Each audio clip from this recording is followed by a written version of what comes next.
Students again मैं एक question ले रहा हूँ जिसमें आप देख रहे हैं कॉट इनवर्स ऑफ -1/√3। तो ये क्वेश्चन है cot inverse of -1/√3। This is the inverse trigonometric function I have cot inverse और है -1/√3। अभी सबसे पहले मैंने आपको बताया हर ये जो इस टाइप के क्वेश्चंस जिसमें आपको प्रिंसिपल वैल्यू निकालनी रहती है, ये क्वेश्चंस की शुरुआत कैसे करते हैं। सबसे पहले आप देखते हैं कि इक्वल टू थीटा लिख देते हैं, जो कि मैं यहाँ वापस लिख रहा हूँ इक्वल टू थीटा, और इस फंक्शन को यहाँ माइग्रेट करके लेके जाते हैं। तो ये बन जाता है कॉट थीटा -1/√3। ठीक है। अब मैंने आपको बताया था ये माइनस साइन को अभी ध्यान मत दीजिए, आप बस ये देखिए कि कॉट में 1/√3 कब आता है। कॉट में 1/√3 is achieved at an angle of 60 degree, at an angle of 60 degree means π/3 at an angle of π/3। So आपने लिख दिया cot theta is equals to cot π/3। ये क्यों लिखा आपने, अभी ये नेगेटिव का साइन नहीं कंसिडर करा है, इसलिए ये लिखा है ना। अब आप देखो ये फॉर्मूलेज मैंने यहाँ लिखे हुए हैं, एक सेट ऑफ फॉर्मूलेज यहाँ लिखे थे। साइन इनवर्स के अंदर अगर माइनस वैल्यू रहे, कोसेक इनवर्स के अंदर माइनस वैल्यू रहे, टैन इनवर्स के अंदर माइनस वैल्यू रहे, तो आप ऐसे करके फाइनल आंसर लिख देते हो। सिर्फ उसमें ये बात देखते थे कि वो किस में आता है, और वो जो भी वैल्यू रहती थी उसके आगे माइनस का साइन लगाते थे। लेकिन अगर आपके पास ये 3 ट्रिग्नोमेट्रिक इनवर्स फंक्शंस हैं, तो इसका फाइनल आंसर कैसे कोट करते हैं। तो कॉट इनवर्स -x का फाइनल आंसर है pi minus cot inverse x। मतलब आप क्या करोगे, कॉट इनवर्स x मतलब 1/√3 किस पे आया, π/3 पे। तो अब आप इसका फाइनल आंसर बताओगे, theta will be equal to pi minus cot inverse x, मतलब pi minus π/3 which is equal to 2π/3।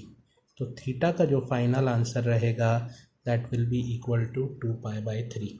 ये जो पाई माइनस वाला कंसेप्ट है, ये केवल ये 3 ट्रिग्नोमेट्रिक इनवर्स फंक्शन के लिए अप्लाई होता है। इन तीनों पे तो जो वैल्यू जिस पे पॉजिटिव आंसर आता है वही लिख देते हैं, बस आगे माइनस का सिंबल लगा देते हैं। लेकिन अगर आपके पास ये 3 इनवर्स ट्रिग्नोमेट्रिक फंक्शन है, जैसे कि ये क्वेश्चन था, तो इसको करने के लिए आपको ये pi minus cot inverse x का कंसेप्ट लगाना पड़ता है। तो ये बात ध्यान रखिए, दीज आर दी फॉर्मूले। ये दोनों ही फॉर्मूले बहुत इंपॉर्टेंट हैं, क्योंकि इसमें माइनस साइन का प्रॉब्लम आता है। ठीक है।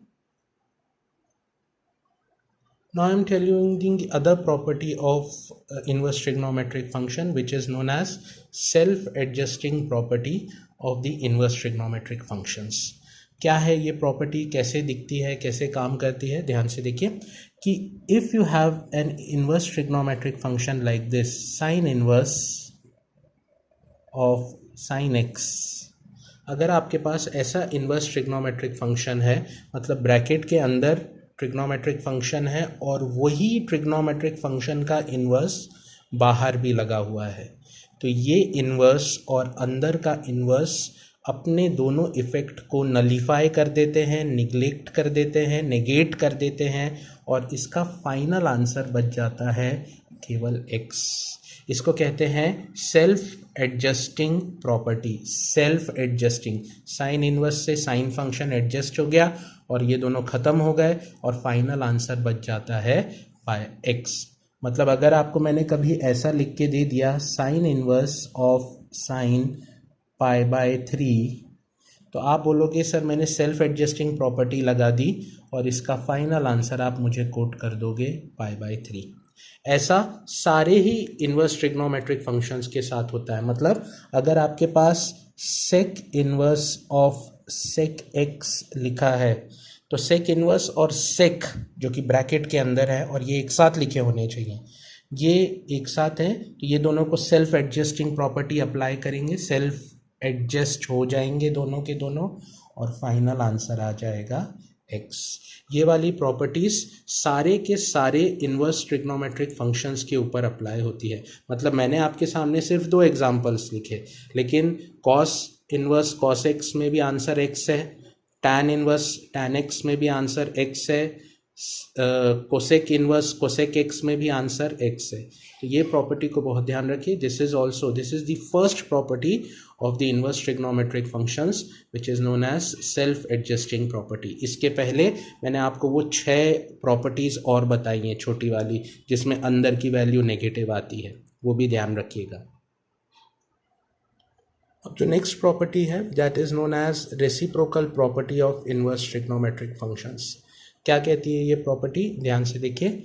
ये प्रॉपर्टी कहती है साइन इनवर्स ऑफ 1/x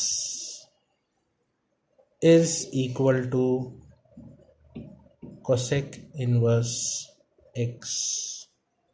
मतलब अगर आपको कभी ऐसा लिखा हुआ दिख रहा है कोसेक इनवर्स 2, तो आप इसको ऐसा भी लिख सकते हैं साइन इनवर्स ऑफ 1/2। मतलब ये दोनों ट्रिग्नोमेट्रिक साइन और कोसेक एक दूसरे के अपोजिट माने जाते हैं, रेसिप्रोकल माने जाते हैं।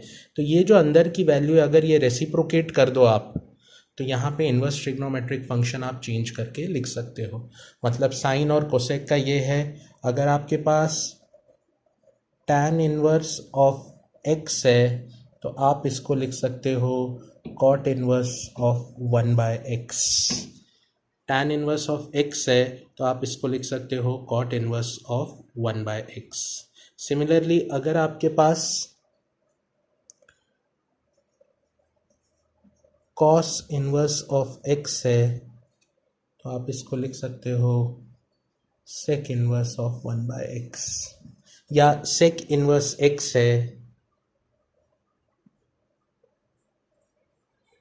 तो आप इसको लिख सकते हो कॉस इनवर्स ऑफ 1/x। दोनों तरीके से लिखा जा सकता है। सो ये जो प्रॉपर्टी मैंने बोर्ड पे लिखी है this is known as reciprocal property. ये बात भी प्रॉपर्टी ध्यान रखिएगा, क्वेश्चंस कभी कभी आते हैं जिसमें हम रेसिप्रोकल कर कर क्वेश्चन को थोड़ा सा इजी बना लेते हैं, so it becomes easy in that case. Students, ये नेक्स्ट प्रॉपर्टी है ऑफ इनवर्स ट्रिग्नोमेट्रिक फंक्शन की कि sine inverse x plus cos inverse x is always equal to π/2, है ना। याद रखिए यहाँ जो x है ये वैल्यू एक जैसी होनी चाहिए, और यहाँ साइन इनवर्स और कॉस इनवर्स है। ये साइन इनवर्स कोसेक इनवर्स नहीं है। हाँ, sine inverse x plus cos inverse x is equals to π/2, tan inverse x plus cot inverse x is equals to π/2, sec inverse x plus cosec inverse x is equal to π/2। ये भी third property है, एक बहुत important property of inverse trigonometric function. Directly based question आता है, objective में भी आता है कई बार, that you have been given this value and just you need to write the value π/2, but you need to identify it कि इसके अंदर एक वैल्यू ऐसी तैयार हो रही है।